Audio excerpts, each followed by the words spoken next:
yung higaan ko. Ginagawa ko na exercise. Ginagawa ko exercise. Itong folding bed na to, ginagawa ko ng ehersisyohanan. Apply ako ng force sa pagbanyak sa baba at saka ko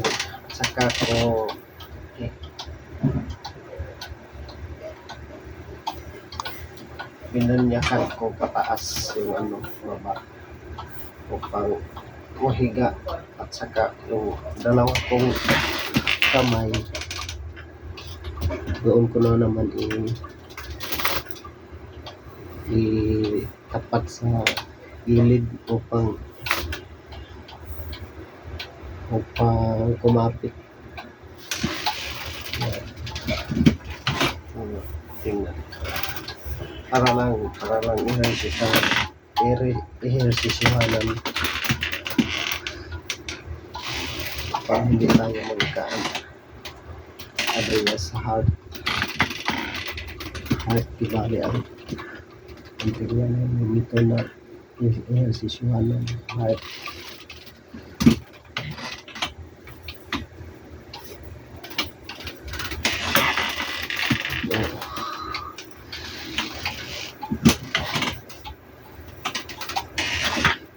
Ehersisyohanan na upuan.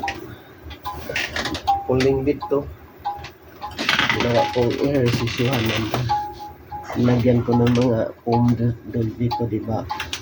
Pulling bed is mababa yung sa gitna.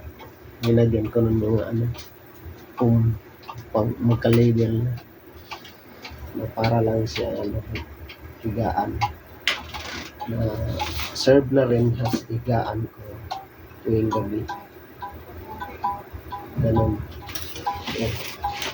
Yung ginawa ko, force, apply ko ng force na pabanyak at saka uwiga, kakabira naman ng dalawa kong kamay para pababa, at sa force naman ng dalawa kong paa pataas. Yan.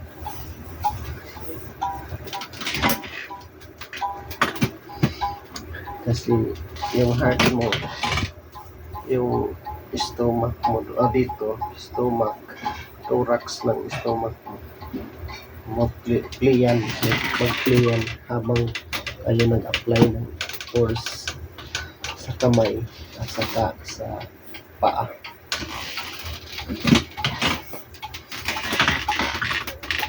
Yan. Thank you for watching.